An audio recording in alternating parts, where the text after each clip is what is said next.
Welcome to Missions Life, where we share resources and encouragement for current missionaries, future missionaries, and those praying for missionaries. Missions can be hard, and we want to help you face the challenges of life, leadership, and ministry. We want your life to bear fruit for the gospel wherever you are. I'm Kyle Ferran, here with my co-host and wife, Heather. Welcome. Today on the podcast, we have with us Mandi Vermilyea and Stephanie Kozick, and we'll be taking a time to look at singles in missions, trials, triumphs, and how to thrive. Just a little bit about Mandi and Stephanie. Mandi Vermilyea grew up in Quebec City as an MK. Then God called her to return to Canada to serve with ABW in Montreal in 2016. And over the past 8 years, she's developed relationships with people in her community through various means such as book clubs, teaching English, and volunteering at Meals on Wheels. God has richly blessed those friendships and has given her many opportunities to share his love with others. Her dog Charlie has been instrumental in meeting many people in her neighborhood, and she's also been actively involved in her French-speaking church, most recently with the single women in the congregation. She created a group to provide encouragement and mutual support just over 2 years ago. And as she saw fruits from that group, God laid it on her heart a similar ministry for the single women serving with ABWE. And so she launched Flourish in early 2023 and prays that it will be used by God to bless, encourage, and come alongside the women serving him faithfully all around the world. Stephanie Kozick has lived and worked in Europe since 2008, and she spent her first 9 years working abroad with various ministries in Dublin, Ireland. And for the past 7 years, she's served outside of Athens, Greece, with both ministry to nationals and the refugee population. She very much enjoys connecting with people from many different cultures, learning what she can from those around her. And she also enjoys writing and engaging around the subject of singleness, as she's never been married and is passionate about helping others with the same status thrive as they discover both the blessings and difficulties that come with this gift. Mandi and Stephanie, welcome to the Missions Podcast. Hi, thanks for having us. Yeah, thanks. Well, we're looking forward to our conversation today about singles in missions. And before we jump into the questions, could you share just a little bit about your journey into missions? For me, this is Stephanie. I never thought I'd be in missions. It was not something that I planned from childhood or even was kind of a part of my thought process. It wasn't in my community at church or things like that. But as I grew up and became a teenager, I started going to a youth group at a local church that really emphasized missions. So I went on a mission trip literally every summer. We would go to Mexico. I've done camps in Romania. I've helped in Greece. I've been very different parts of America, doing in the Bronx, parts of Colorado. Every summer, the church made it really accessible for students to go on mission trips. So I would go. I signed up, still not thinking that had anything to do with the calling on my life or my future.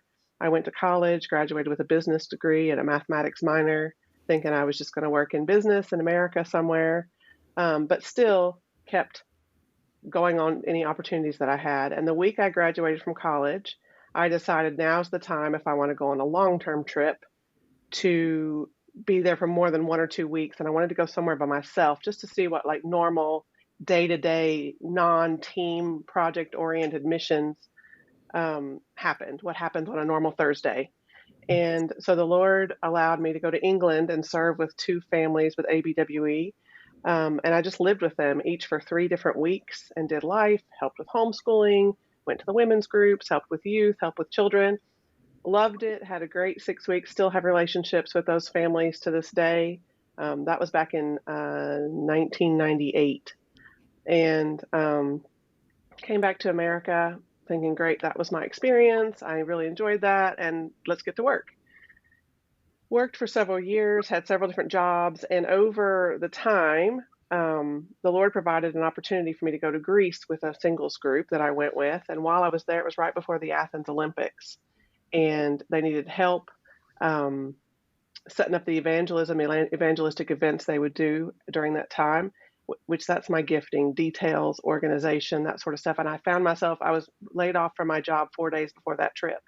So again, the Lord just connected the dots. I ended up staying there for a year and helping them with their projects. And the week I was leaving. My church needed someone to fill in for a year or two as an admin. So I said, okay, I need a job. Let me just do that. Again, one of my main roles was planning short-term trips from middle school, high school, college, singles every summer, and going on a couple of those.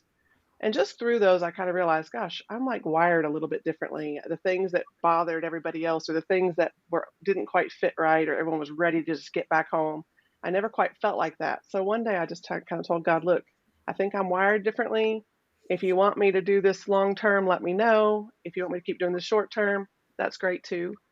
And within about 3 months, the Lord crossed across my path in a really miraculous way. This team going to Ireland to support national pastors already trying to do the work, but needing just help. They have full time jobs and also trying to pastor these small churches. And the Lord just kept opening the doors. I couldn't even get to the doors before they would open as far as opportunities, financing. And so that was the beginning or the middle of 2006. And by 2008, I was living and working in Dublin, Ireland, and I haven't looked back since.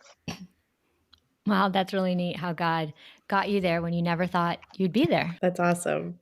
It's funny. So I feel like my story started in the opposite direction. So we moved to Quebec, Canada when I was 9. And so I grew up there with my brothers and lived life as an MK. And I pretty much, by the time I got to college, I still loved missions, was very much in support of it, thought it was great, but I kind of had figured that my part in that was done. Like I had sort of Mm. got the t-shirt, moving on to something else. And so actually I got a degree in elementary education in college. And so um, after graduating, I taught for several years and I kind of moved all over, different grades, different experiences. After teaching for 3 years in Pennsylvania, I got the opportunity to go overseas. And actually, I taught at GLCA in Lisbon, where you guys are, and Yay. loved that. And actually, I forgot my first overseas experience was actually in Bangladesh. I went there for about 3 months and did part of my student teaching there. That was the first time I had ever gone overseas. And then anyway, so Portugal was wonderful as well. And God just gave me some really cool opportunities, but I kind of continued in that same teaching vein for a while. And then had a variety of different jobs and just kind of moved around. I've always liked to just try new things. I'm always up for an adventure. And so it took me a lot of really cool places. But in 2014, I was living in Northern Michigan and working at a Christian camp and retreat center. And I heard about ABWE wanting to open up Montreal as kind of a new Hmm. place and maybe open up a team there. And so I got invited to be on this vision trip. And I'm never one to say no to a trip. And I thought, cool, I haven't been to Montreal in a really long time. So I was very excited to go. And I remember thinking just the night before as I'm packing, I'm like, not really sure what I can contribute to this trip. They don't need a lot of help with French because there's a lot of English in Montreal. And anyway, I was like, well, we'll just see. And so the whole point of the trip was meeting up with pastors and other ministry leaders and just getting a feel for what's already happening here in Montreal. And then how could we either partner with existing things or what could be started, that isn't available. And so it was a really neat about 10 days, just kind of getting a feel for the city. And it was funny because I would catch myself being like, ooh, I could see myself here. And then what are you talking about? Stop that. Because in my mind, I was going to go home and life was going to just keep on continuing. And so long story short, by the end of the trip, I got home and God made it very clear to me that I was actually going to be coming back here. And I did not take that well. This wasn't oh Lord, thank you so much for allowing me. I really fought against it for several months. My family and friends can attest to that. And I'm just really thankful God was very patient and tender with me as he helped me see eventually that I know I want to be where he wants me to be. And if this is it, I need to stop fighting it and embrace it. And so I finally did. And he blessed so much. My support came together quickly. And I think it was just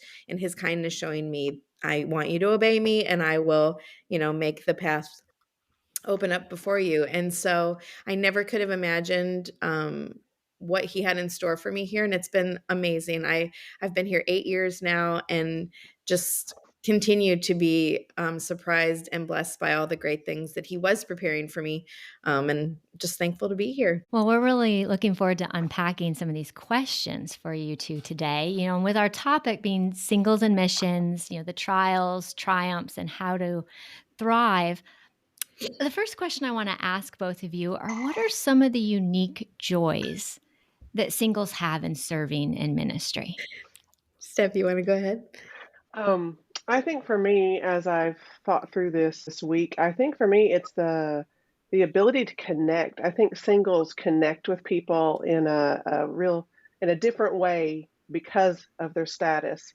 I feel like as I've gotten older, especially, I find that we kind of have this friend group that becomes like our family in a way that it doesn't happen in some of my married colleagues. Um, you become their people. You become the aunt or the friend or the cousin or the sister that is not present on the field with them. They've been missing those people back home. I really enjoy the level of just deep connection. I love the flexibility that I have too. Like there's many times that someone's like, "Hey, can you? I'm going to France this weekend for this, da da da. Any chance you're available to come?" And because of my status in life, because of my singleness, and because um, I'm not having to coordinate 4 or 5 other people's schedules with mine, I have the freedom to be able to just jump and go if I have the space in my schedule. I really enjoy that.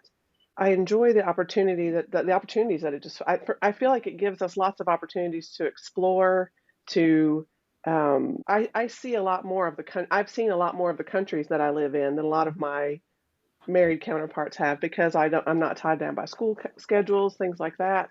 I enjoy just a lot of the flexibility that it entails, and a lot of the relationships and adventures and good times that I've had because of that. Mhm. Yeah, that I makes love that. sense. What about you, Mandy? Yeah, what you said, that last word, adventure, that's exactly what I was Mm, thinking. I agree. Everything you said is spot on. And I just love that. Um, I think some people tend to think, ooh, of the difficulties of singleness, but it is an adventure. And I mean, I know in my life, God has opened so many doors and so many incredible opportunities, largely because I'm single. And so, yeah, so many things. And I love what you were talking about also about the friendships and them becoming family. And I think it's neat too, even just from a ministry standpoint. A lot of my really close friends are unbelievers here. And mm, that's something that we have margin and time for as well. And yes, obviously, I'm hoping that, God will work in their hearts, but just to be able to have those close knit relationships and see how God does bring along people to become family when you're away from those that you love. I think that's a really special thing that sometimes we don't think about. So, Mm. and just ditto to everything else Stephanie said. Good. It's neat to see how God uses that to open doors Mhm. for relationships and ministry and all of that. Yeah. Um, so those are some of the joys that you guys have faced with that. What are some of maybe the greatest challenges that singles face? And it could be ones that you have personally faced or that you know of. I know you guys work in a context where you're aware of a lot of and have a lot of relationships there. So you can share from your knowledge too. It doesn't have to be something that you've necessarily personally experienced either. Mm. I think for me, some of the challenges have been just not a lot of people have gone before me as a single adult, and so there's not like books on what to expect when you're not expecting, or there's like all of there's so many how to or help books, marriage help books and things like that. And there's a lot of books and guides and talks about like how to find a date or how to get rid of this status as quickly as possible, but there's not a lot of resources to like, okay, what if this is your life, what if this is a longer season than you think it's going to be. And so you kind of stumble into a lot of things uh, along the way, and you think, "Gosh, why does this feel this way?" Or "Am I crazy?" I think one of the unique challenges is that I've found and others around me have mentioned as well, is processing through like just what you do with life. Hmm. We don't have a natural default, and I know married couples, they don't always process everything with each other. They might have a close friend or a pastor friend or whatever they process certain things with, but there's not a default like safe person that we can talk through things with before we have to face them or as we're facing them. That's been a particular challenge for me. And the Lord has provided, like, I have 3 or 4 different people that I process different things with, but that's been a journey. And I think also, specifically being a single woman, it's kind of finding your place and your voice and a way to express yourself in a way that it's heard. Like, I know being on a field where with all married couples, it's kind of typical for the guys to all get together and talk about what the team, Mm. like have a guys coffee breakfast and have a team, this is what our team's going to do, or hey, what about this project coming up, or this person retiring, this is what our team's going to do. And then I find out at the same time that the wives find out, but my unit wasn't represented in the discussion. And Mhm. while that wasn't on purpose or a hurtful thing, it's like, how do you find a voice at the table without coming across as a disgruntled, frustrated, Mm. overly emotional person? Like, trying to balance that. Where do I fit? Because I'm not a spouse, Mm. but I also can't pastor and lead and run churches either. So that this middle ground, that there's not a lot of people that have gone before me that have trailblazed this sort of thing. So those are kind of my two Mm. things that I think are some of the biggest things I have wrestled with in every stage of this journey. Yeah. Yeah, I can definitely see that. Yeah, I think Mhm. that's something that we've tried to have our teams work towards is just that awareness of that and trying Mhm. to maybe change some older cultures Mhm. on that to be able to include ladies in those type of discussions for those that Mhm. want to be in there. So that's Mhm. really good. Mandy, what about for you? Oh, I mean, again, everything that Stephanie said, it's interesting because since I started Flourish, I've had so many conversations with ladies that are serving all over the world and hearing a lot of those same things come back again. And that whole idea of having a voice, I think I don't never want the single guys to feel left out of this conversation, but maybe you can have some single guys on here, and I would love to hear how it's different for them. But I think that there is a particular thing about being a single woman in um, this kind of position, this kind of role, because as Steph said, and it's funny because I feel like both she and I are outspoken. We don't mind, kind of like that trailblazing piece. It sort of comes naturally. But what about some who are more reserved or just, still trying to figure out their place and might not feel comfortable speaking up or just kind of even giving words to that experience? I think that that can be really difficult and frustrating to not be seen.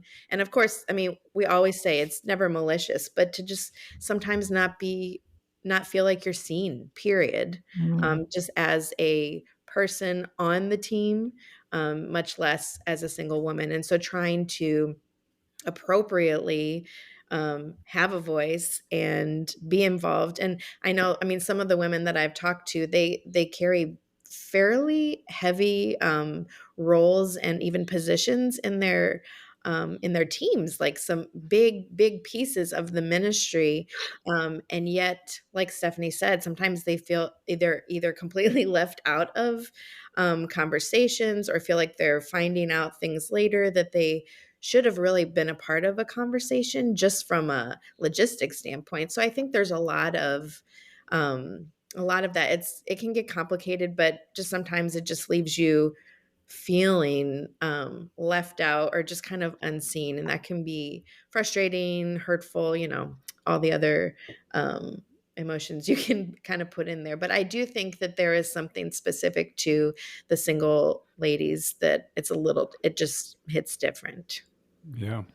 And just a follow up for both of you there, and you can jump in on this, would be what have been some things that you've identified or seen that have worked well in helping ladies to be able to find an opportunity to be heard more in the teams, Or or advocate for or themselves things on a that they team. should definitely avoid because it doesn't always go well.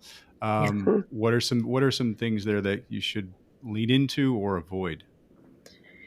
I think for me, I have had conversations about this both given advice given to me, and then I've passed the advice along. It's to not address it when you're in the moment a lot of times or in front of a lot of people, Yeah. because that often does not go well, because you might be a little bit emotional if you're, especially if it's hurt your feelings or frustrated you. You don't want that emotion to get tangled into the message, Yeah. so that your message becomes just is not heard because the emotion just kind of drown it out. Mm. So I always try to wait, um, and try to find a way to approach maybe one or two people at a time instead of addressing a whole group of people, and even and posturing yourself in a way of, look, this is how I'm feeling, this is what has happened, Mm. and this is what I don't understand what I need to do differently, or is there some way I can be connected into this conversation differently, or is there some way that can you help me, like, can you help me understand? Can you help me understand what's happening, or is there something I can do differently? Like asking for advice rather than coming in with "This happened, and this is what I think you need to do." Because a lot of times we are seeing it from an important perspective. We are only seeing it from our perspective. So a lot of times I've approached something that was really frustrating or something I felt needed to be fixed. But when I had a side conversation with a close friend or colleague, I understood why I wasn't included in that conversation more. And then we could come to a compromise. So it wasn't that my answer was the right one or that it had happened correctly. There was a middle ground we had to come to in the end. So waiting and not addressing it in the moment and posturing it more as a question rather than hey, Mm. look, this happened and this is how I feel about it, and this is what needs to not happen again, or this is what we need to do. How can Mm-hmm. you approach it as a teammate, as a team player? Yeah. Kind of coming alongside, Mm. understand, and then seeking help bringing them in as a problem solver. Mhm. Rather, Not assuming that they did it on purpose, like Yeah. Mm. yeah. assuming that they just didn't have full information, and maybe you don't have full information, and talking about it like that, not as if they knew it and it was this is why it happened, because they didn't want me to be a part of that, or they didn't think about me at all, or things like that. Yeah. Yeah. That's really good. A phrase that's been encouraging or helpful reminder to me is assume positive intent. Mm. Yes. And it really Oh, changes a lot. it does. So, I was just gonna say, it's so funny. This is working so perfectly, but I was just gonna say the biggest thing for me and something I continue to learn is not assuming wrong motives. And I read a blog post about that recently, and it really was convicting and how quickly and easily we can do it. Like no matter who we are or what season of life we're in. But I think that's so key because and I think too, going back to some of the things we just talked about, and there can be hurt, you have to guard against bitterness and those things color how we perceive and how it's like a filter that we see things through if we're not careful. And so I really that's been something that God continues to put on my heart to be aware of. Like, don't assume, but also don't be afraid to speak up and be like Mm. Stephanie was just saying, speak into that. Be like, hey, can you help me understand what happened?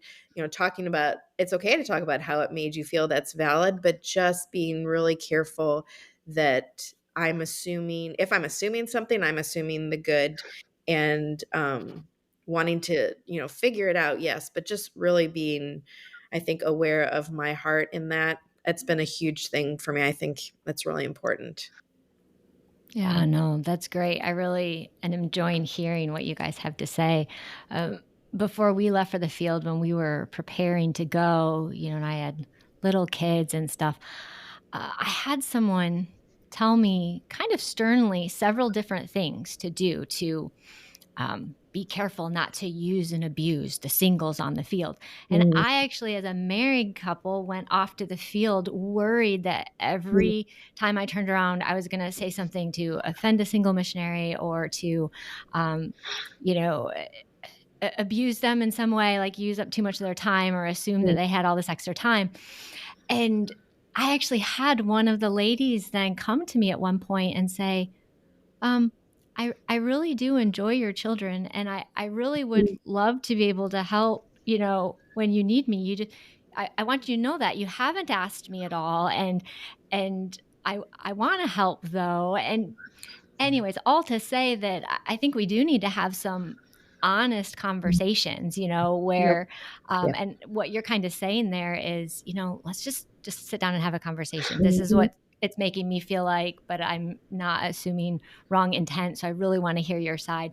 And I wish I would have come to the field at the beginning, just wanting to have some conversations, sitting down with some of our, single missionaries and being like, my kids love you dearly and they call you Auntie so and so. And I would love to at times ask you to watch my kids, but I don't want to take advantage of you as a single, assuming that you have all this extra time on your hand. Cause I've heard that before, right? That all Mhm. singles can, do so much because they have all this extra time. But I wish I would have had just some great open conversations at the beginning. I think that would have brought about some really good relationships. Um, but with you guys right here, right now, kind of being a spokesperson for singles on our podcast, what are some things that you wish married colleagues, teammates knew and understood, or even that churches back in the States understood? You're supporting churches. Here's your time to tell us maybe some insights. I can go first on this one. I know Steph and I Mhm. have talked about this, and it's funny because so I recently, probably in the last several months, discovered this awesome blog called A Life Overseas. And it has been, they talk about all kinds of different facets of missionary life. Maybe we could even link that in show notes. But there was one in particular about raising support.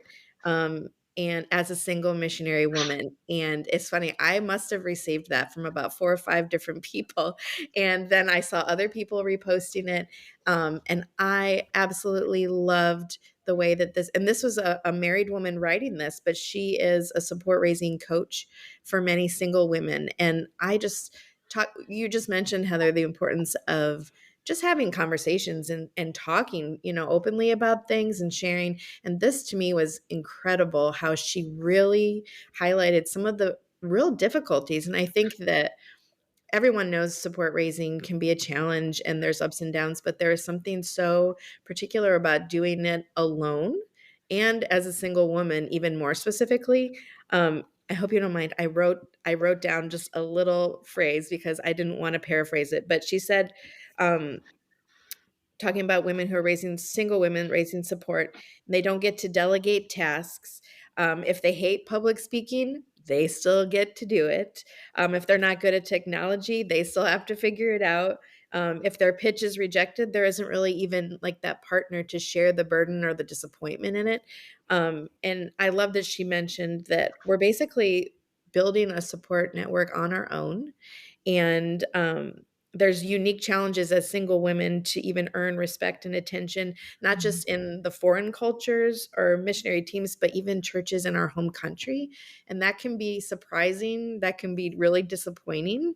Um, and so I just thought I was so glad that someone put a spotlight on that, because those are conversations I have all the time with the other single women that are serving just with ABWE. So you know that it's far Yeah. even beyond that. And I just think we talked about, what do you wish your friends knew? I loved that she said, even if you're not currently supporting your single missionary friend, be an advocate for them Mhm. in that support raising.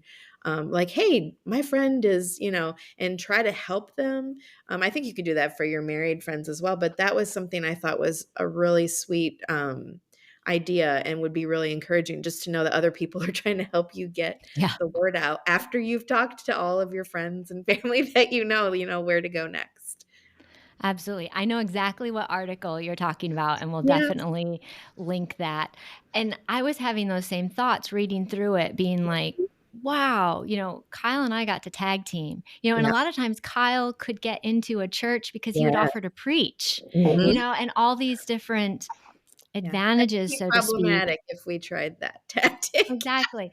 All the hurdles are higher, is Yeah. what the image that came to mind. We're Mhm. running through this pre-field race, with standard level hurdles, and it felt like your hurdles are just a bit higher, but that positive idea of letting someone come alongside and advocate, what are some ways that we can brainstorm through this and be supported and not get discouraged.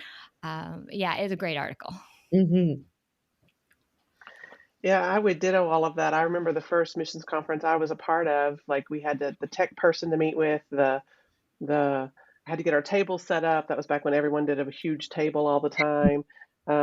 We had to meet with the different small group leaders whose houses we would be at, get all the information. I was there by myself, like setting my table up in the dark at the end, and I'm like, how did everybody finish before me? And then I realized because they had two people like doing it at the same time, and it never dawned on me. I mean, I wasn't like sad and lonely about it, but I was like, am I just that slow? And then I realized I had to go do all of that. I couldn't say, okay, you go do that, I'll sit at the table. Um, for me, the one direct answer, it's more of a life answer to what do I wish married teammates understood or knew. And the thing that I don't think I realized until probably about 10 years ago is that being a single does not require merely half the life effort of a couple. You feel like, okay, you're half of a couple, so the workload is like half. Well, it's not. It's like two-thirds because rent isn't deducted just because you're one person living in an apartment. Someone still has to pay the bills. Someone still has to grocery shop. Someone still has to do all the cooking. Someone still has to do the laundry. Someone still has to do all the travel and driving, all the correspondence, all your taxes. Also, someone has to work the full-time job. So you're kind of that only person. So, my colleagues would be like, okay, we're having a team meeting at our house. So my wife's going to go home and get the dinner ready. I'll finish up the project here. Well, I'm still finishing up the project. I still have to do all of those tasks on my own unless I order food. But even with that, and I was thinking about that yesterday. I was walking with my family. We were on a hike, and I was just kind of thinking through today. And I thought, even when you travel, hotels and travel companies recognize that singles don't cost half. They cost two-thirds of what a couple costs. It's called the single supplement when you travel. And you pay almost two-thirds of the price that a couple would pay because hotels, restaurants, travel groups recognize that you're not just half the effort. You still take up a whole room. You still take up a whole seat. And so you take up more than just one space because you're one person, even though you're just one person. And I feel like that's something that I've had to even learn, that it's not just half the work, it's more than half the work to be just one person of a couple. Yeah, I really like hearing that. That makes a lot of sense. Like Kyle and I divide and conquer. Even I think of furlough prep. We divide and conquer furlough prep, but you've got all of that on your agenda and to-do list. Yeah, it is a lot. Thanks for saying that. Yeah. Now, some people in missions, some singles in missions or in ministry missions really thrive. What do you think some of the practices or habits are of the people that really thrive in missions and ministry? I think, and again, this is probably, you have to nuance this whether you're more a people person or not, but regardless of that, I think relationships are just so key. And I know Steph and I have talked before about, as a single person, you kind of have to weigh, okay, should I initiate? Sometimes it can just be, you can get a little tired, meaning just like a little discouraged about feeling like you always have to be the one initiating, but sometimes we just need to. And reach out and tell that family, hey, would love to hang out, and it doesn't have to be something fancy. Let's just eat leftovers on a Tuesday night. But I think to me, at least, that relationship piece is so important. And so I think that, cultivating that. And again, like I said before, I have great friendships with unsaved friends, and, people at my church and whatnot. But I think just to be real intentional about keeping that relational component alive and well, and doing fun things, whatever it is. But yeah, to me, that's so important, because we can be so busy with all the good things and all the responsibilities, like Steph said, especially because we're doing so much of it on our own. But I think that that's part of taking care of our hearts, and cultivating that. That's good. Yeah. And that would kind of tie in with what Heather has been saying about, as married couples, sometimes we're not quite sure. So just that being upfront or just asking can be a way to do that. That's good. Stephanie, anything for you? I had this same kind of thought about being an initiator. A lot of times we can sit down and think, why hasn't anybody invited me? This especially happened during COVID or when you're new to a field and you're just getting to know your teammates. Why hasn't anybody done this? We have all these expectations and hopes. And when they start to kind of not happen, okay, like Mandy just said, initiate, say, okay, I was wanting to meet this family, or so I'm going to invite them over, or I'm going to say, hey, let's go out and get something. Don't be afraid to initiate, but then also have realistic expectations about it as well. Like you can't be at their house every night for dinner. So the other thing I have learned to do is learn to find things you do enjoy doing when you are on your own. Mhm. I love photography. I love things like that. So I've learned to, if I have a day that I'm just know it's everyone's finished with a camp, or we've just gotten back from a traveling or at a conference or whatever, and no one really wants. Everyone just kind of needs a down day. Okay, make a plan ahead of time. Plan if you know you're going to be in your country on your own for a holiday. Don't secretly sit back and hope that something magical happens. Figure out what you'd like to do. Would you like to go somewhere? Okay, find another friend and say, hey, you want to go to this country we've never been to and for Christmas, or do you want to come over here and we do be an initiator, so that you can get things on the calendar, you can get things planned, things you can look forward to, instead of waiting and hoping and then it doesn't happen and you're disappointed. And find things that you do enjoy doing on your own. If it's going to the cinema, or find a local group that does running, or that does hiking, or that does sewing or pottery or music, and find ways to get involved with things you enjoy with people that think like you, but maybe not are within your ministry. That's really some really good points there. Thanks. What are some of the mindsets? This is kind of the flip side to that question that Kyle just asked. What are some of the mindsets that can either help or hinder singles? I mean, you mentioned some of the things that can help, that relationship focused and just, initiating and going after things, but maybe some of the mindsets that might hinder singles thriving on the mission field. This is probably a long list, but I think it would be the long list for any person coming in any status, things that can hinder us. For me, I think it's expectations. Like, recognize what is an expectation and what is a reality. So, like, for me, I've learned the longer I've done this, that you don't have the same closeness with everyone you work with or everyone you're in contact with. So if you are maybe closer with one family or one individual on your field than you are with another family or another individual, that's okay. You're not going to experience the same vulnerability or the same, like, hey, come on, join our family for this, or what, or even other singles on your field. They may not want someone to do something with every weekend, or have that need. They may have a totally different personality, totally different set of needs, and they need to be on their own on the weekends, or they need to have more time on their own. So moderating what your expectations are of other people, and also recognizing that a lot of times I think we almost apologize for the fact that I don't, I'm not married, or I don't have. God has placed us here in that way. It isn't a deficit that I'm one person doing this. God has planned this for me. So don't apologize for that, or feel like you have to correct that or over explain that.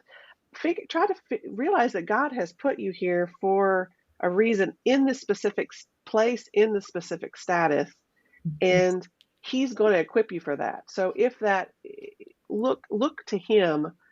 Many times something will happen big, and I'll exhaust my whole call list trying to call somebody to tell or to process. And most times in my life, no one answers. And as soon as that happens, I'm like, Oh, wait, maybe I should have talked to God about this first. So recognize that he's the one that has you here. Yeah. He's the one that's equipping you. So he's the one with the answers. Mhm. It might not be your colleague or your mom or your best friend or finding a husband that will fix this or help with this specific thing you're struggling with. It's the Lord. Go to him and ask him, what's his plan? Okay, Lord, we're here. What is your plan for this time, instead of trying to figure it out with external or internal strength only? Mm. Yeah. I love that. That just reminded me of something again, like I've been learning with the Lord is just how, and I think this is obviously something that obviously single people need to learn, but I know married people do as well, is to go to the Lord first and to really know and believe and experience that he's the one that fills up, our hearts. And um I think I've experienced that in new ways even recently. Like as I turn to him first, everything else can become, gravy or like the cherry on the sundae. And I don't come to my relationships out of this huge gulf of need or trying to find, security in friendships or even that desire for a relationship. And just it doesn't mean the desires go away, but I feel like my heart is in a better place to see and receive the care and the love from the relationships I do have, because I'm learning more and more to find the root of that in him. And it's interesting because I feel like it's something that you have to practice and, Mm. really be intentional about praying. Okay, Lord, like, and something else you said reminded me of this too, just growing in an awareness, I think, of our own hearts and being Mm. able to identify what we're feeling, and taking that to God, and, yeah, there's so much of that, but just for me, that's been something I've really been trying to grow in is finding what I need in him first and really believing that that is there in him, in my Mm. relationship with him. And then everything else, it gives me a more grateful heart and a heart that's able to see the other blessings that are there without relying so heavily on them or being so, sad or disappointed if some of those needs or desires aren't met. I'm like, I'm okay because Mm. I'm finding, my source is what it should be. And there was something else. Oh, it kind of made me laugh. I heard this recently. People ask, oh, do I have the gift of singleness? And I think sometimes that expression is like really cringeworthy for us. But I loved how this person was like, if you woke up this morning and you're single, you have the gift of singleness. And just the idea of, I loved what you said, Steph, and how if I'm single right now, that's exactly what God has for me. And Mm. not only, I'm not waiting around for something. What does God want to use this specific time in my life when I have these freedoms, these desire, all of that? Like that's very intentional. And so what does God want to use this time for? So yeah, just all of like heart and kind of mind perspectives that are helpful. Mm. Oh, no, that's great. A question that just came to mind right now with some things you guys are saying. Uh, Did you guys, either of you, get any pushback about going overseas, being single? I know the fears that some people in my life had, even Mhm. just as we were moving a family overseas. Um, do those fears that people have increase for singles or cause any pressure for you guys? I think we're both nodding. You can't Nodding, see. yeah. I can see you nodding, but yeah. I think for me,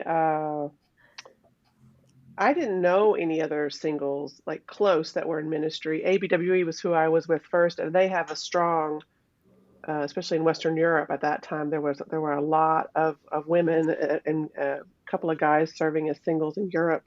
Um, so yeah, it was kind of like, are you sure you want to do this by yourself? Or a Mm, lot of people were like, well, if you do this, you probably won't ever find someone to marry. And so I had to Mm. wrestle a lot with that. Like, am I really nailing this coffin shut? And ironically, Yeah. I got asked out more the 6 months before I was moving. Like my support was raised. I was ready to go. I hadn't been asked out on a date in years. I got asked out like 3 times in 6 months from 3 different people, Oh and my. I was like, "Lord, what is going on here?" But, I feel like it is kind of, people wanna engage about it, like, people don't engage with married couples unless you're going to, I feel like, a dangerous field. Mm. Are Mhm. you sure you should be taking your family or your Mhm. kids to a place like this? But with a single with me, it felt like people thought, "Well, you're just closing the door on being able," and they may not have said it, but it was a Mm. theme in some conversations, and not meant to be discouraging, but just like they really thought this might be my saying, "Okay, I don't ever wanna get married," which was not how I felt, which is Mhm. not how I feel. So, Right. yeah, it was interesting. Yeah, definitely. Anything for you, Mandy? I so it's interesting because I'm in Canada, so it's a little different than being overseas and whatnot. But I think that there's for sure. I was even thinking, my family has always been so supportive, and I think that they're just used to me just striking out and doing my thing, and so I'm sure they could tell you there's obviously some concerns simply because I am doing it on my own. Mm. But I've always appreciated how they and so many other people in my life have been um, so empowering and so supportive and excited. And I mean, yeah, if there's legitimate concerns, voicing them, but also I've never been made to feel like, I don't know, should you really, and Mm.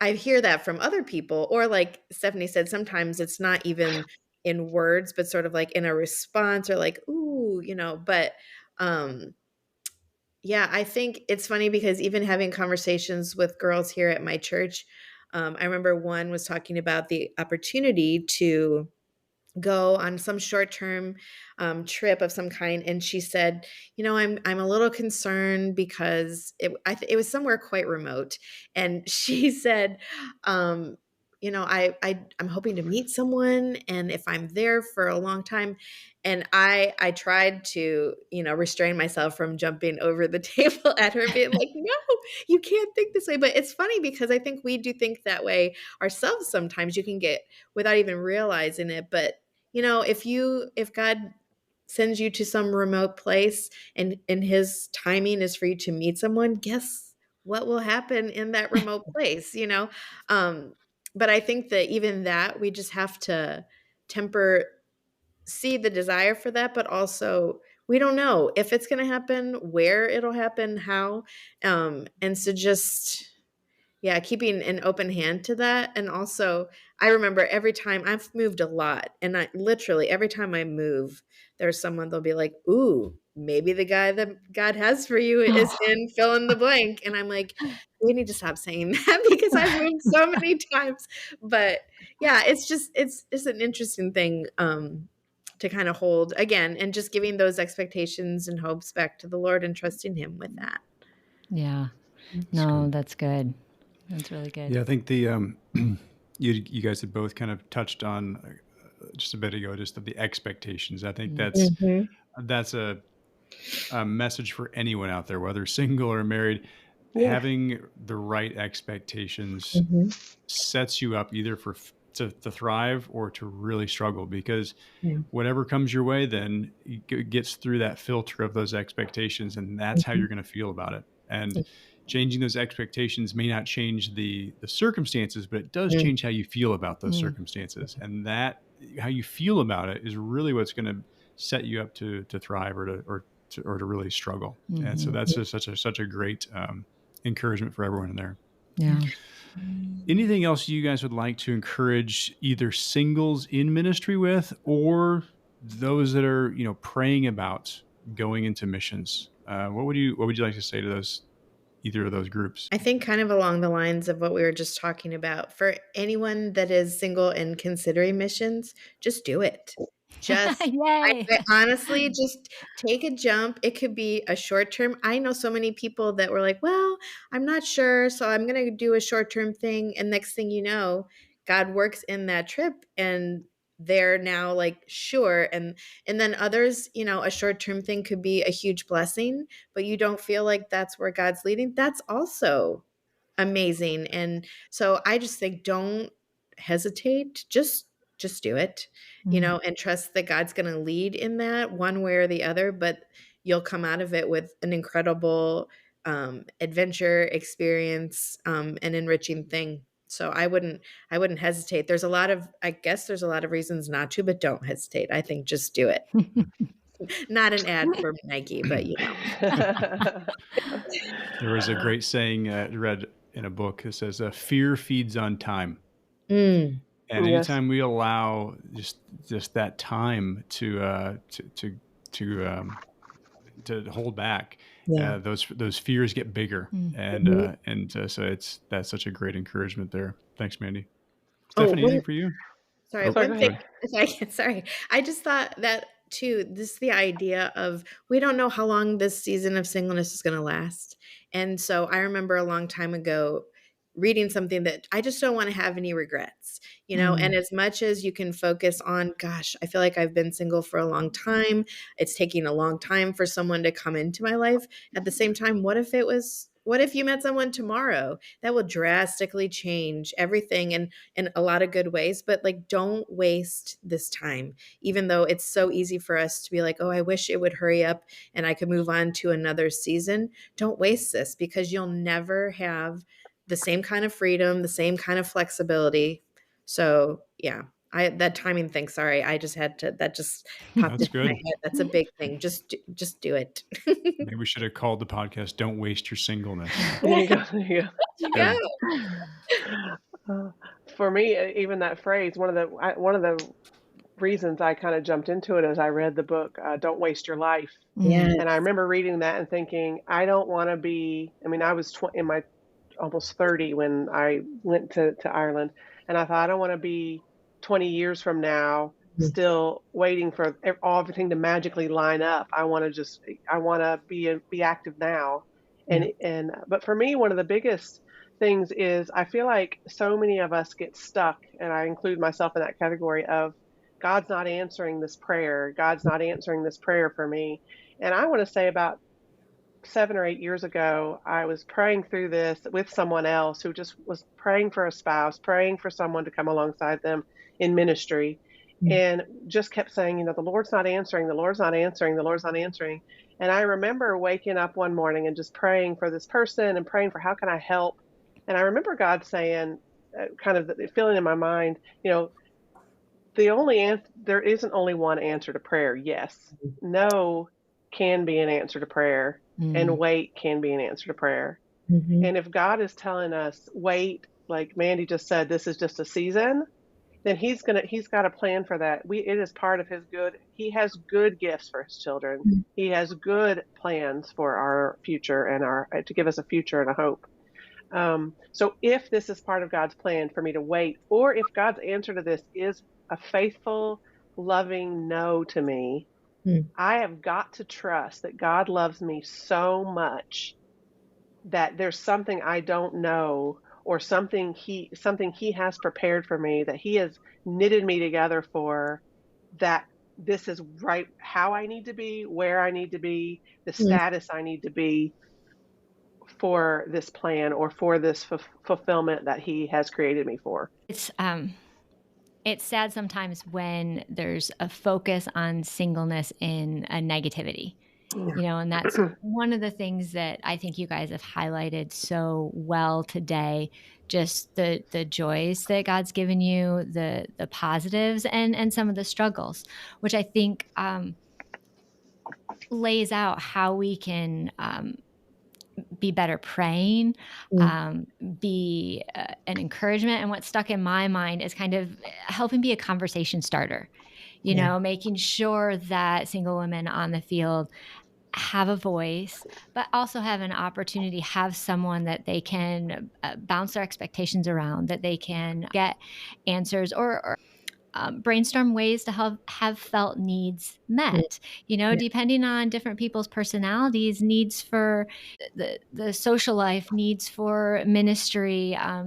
Just there's going to be a lot of diversity, and we can't lump everybody into the same Mhm. category with the same needs, but Mm. we have to create space for these conversations, and we really have to, one, have the singles be willing to have the conversations, but I think also for colleagues on a team, be able to just sit down and have some good open conversations.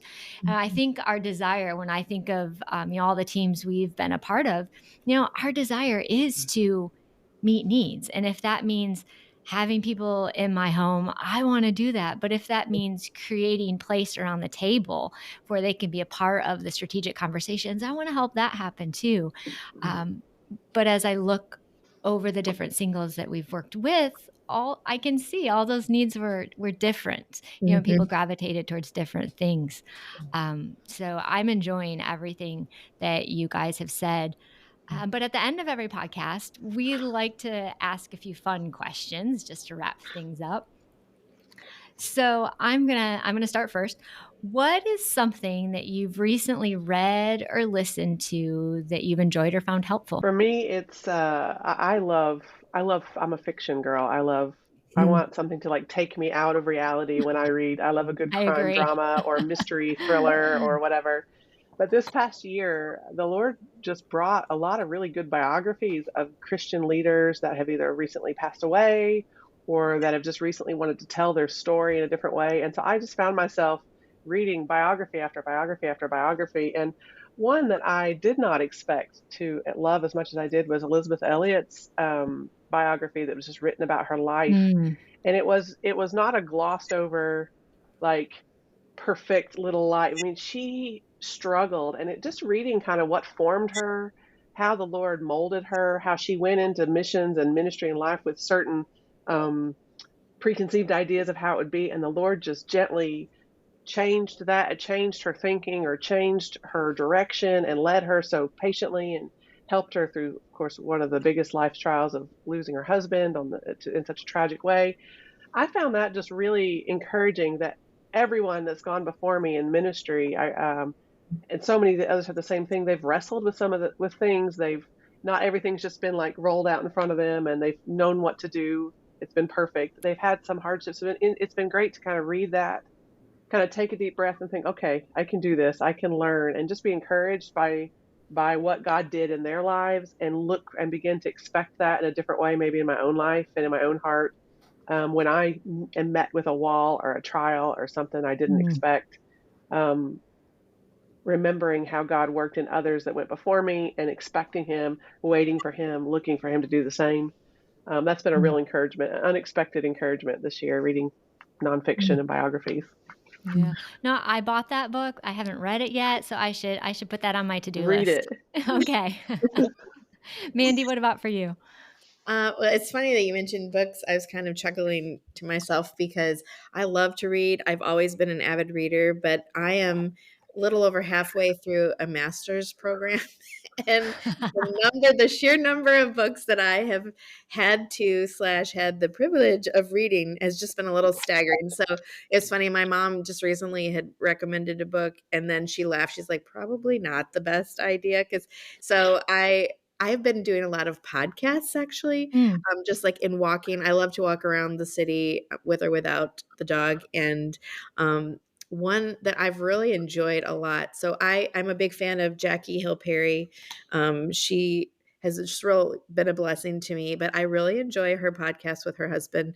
It's called With the Perrys, and they just bring a lot of really neat insights to a lot of different questions, about life. They've talked about marriage, about singleness, and everything in between. But yeah, so right now I think I'm more in a listening mindset. But I think podcasts are great, and just there's a lot of really great ones out there that just bring, sort of like you were saying, Steph, with books, and just hearing people's experience, be it in ministry or just in life in general. But mm. I'm shying away a little bit from extra reading these days, but podcasts have been a good solution for that.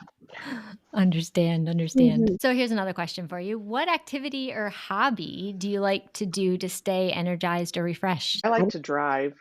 So I've always loved to drive. And so in Ireland and in Greece, if I know I have like a couple of days that we just have nothing going on, we're all kind of just taking a pause after some big event or whatever, camp season where I work now, I'll Google neat villages to visit within an hour and a half of Athens or Dublin or wherever I'm living, and I'll just plan a little road trip. I'll jump in the Mm. car early in the morning. I love to drive, and that's part of the vacation for me is the driving Yeah. part. I know some people, it's not till they get there they start to relax. I love the stopping at the little for food to eat on the way, getting treats. I love to plan out what my day will be, and then just taking the road wherever it leads and getting out there, stopping whenever I want to. I love photography, landscape photography.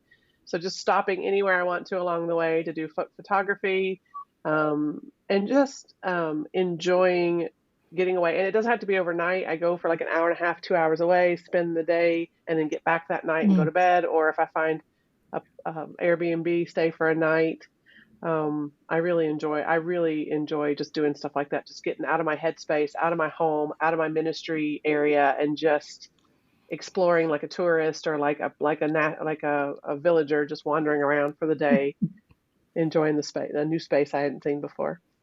Oh, So that you're sounds fun. Well, anytime you're gonna pop over to Lisbon, we'll do some fantastic day trips. Good, Oh, you're good. you're a definitely have to. journey traveler, not a Oh, yeah. destination traveler. Yes, definitely. That's awesome. I was going to say actually, so I don't, because I'm now living, in more in the city, I don't do as much of the driving, although I love that. But for me, it's been just walking and Mm. kind of playing tourist in my own city. And it's funny because I think I think Montreal is so beautiful and there's so many really neat areas. And you kind of take for granted because you live here that everybody, oh yeah, it's just, but I just love walking around and taking pictures of stuff. And I find I post them sometimes, to my Instagram or whatever, and people are just like, "Oh my word, that's so beautiful." But I think just kind of being a tourist in my own town has just been a lot of fun. And I'll walk certain places, but then turn down this street I've never been. The other day I did that and I was temporarily lost, but that's kind of fun. I mean, I figured it out obviously, but yeah, I think part of it too is feels like the city is waking up again now that hopefully winter is almost done. So more people are out and just wanting to be outside again. But that's always been something that I loved is just walking around Mm. and exploring. That's great. Very That's fun good. too. Not all who wander are lost. That's True. I right. have a mug that says that. Yep. I'm one of those people that if I'm wandering, it's because I'm lost. Trust me. What's a resource, tool, app, life hack that you found helpful? That's a tough one for me. I was trying to think about this week. Yeah. I, a tool I've found, and I'm sure everyone does this. I love that you can find how to do anything on YouTube. Mm. I recently became a homeowner, and there's in a foreign country where I speak the language, but not house repair. I don't have all the house repair vocabulary, but I love that you can literally find out how to do anything on YouTube. And I've learned how to make substitute ingredients for things I can't find, or I have a lot of plants and stuff in my house, how to revive them from the brink of death. I I know it's probably irritating to a lot of people, but I probably use YouTube at least 3 times a day to help figure something out or learn how to do something in my home, and I just find that really helpful that people have taken the time to show how to do things, mundane things on YouTube, and I can just kind of follow along, hit pause, and make it happen. Oh, That's great. absolutely. That could really actually help a lot of singles as they go, and Absolutely. because you don't always have a husband there to fix something to be Right. able to be Yep. confident enough to check the YouTube and see if you can Figure do it it. out. That's right. That's funny. I was thinking kind of the same thing. Also, you're talking about plants. A new obsession kind of was birthed with it during COVID for me, and it is plants, and I am surrounded by them. I love them so much. But yeah, there's a lot of help, available. I also have found different Instagram accounts that are super helpful. A lot of people, there's some shade and Instagram, can be good or bad, but there's a lot of really helpful things out there. And just following people that are doing repairs. I'm a huge renovation like home renovation junkie, and I don't do a lot of it for my place because I rent, but I love, shows like that or videos like that. So yeah, I'm a big YouTuber, Instagrammer for those kinds of things too. Just getting helpful ideas and hints and tips. You guys might have to share some of the plant knowledge with me because I literally, if it's not a succulent, and I have killed succulents, it dies in my house. I blame it on the fact that we travel all the time, but that's No, not really it. it's fine. We can form a little support group for you. There you go. There you go. That's what's needed. Well, we just want to thank you both so much for joining us today on the Missions Life podcast. This has been a really fun conversation, and I hope is an encouragement to others. Yeah, it has been just an absolute joy for us to have you guys on and just to talk with you. Thank you. Thank you so much. It's been great. Yeah, thanks for engaging around the topic and opening up new conversations. It's great. Yeah. Awesome. Well, thanks again. And this is encouragement and a blessing to the listeners and help to them. Well, that's all for this show. And we want to thank you again for spending your valuable time with us today. If you enjoyed this episode, please consider taking just a moment and giving us a great review. Your review will help people find the podcast and allow these resources to encourage more people. If you took something valuable away from this episode, please share it with someone who would enjoy it. If you'd like to find the show notes, blog posts, and free resources for ministry and leadership, as well as some information on my book, Overflowing, visit kylefarran.com. That's KYLEFARRAN.com. Hope to see you soon on a future podcast.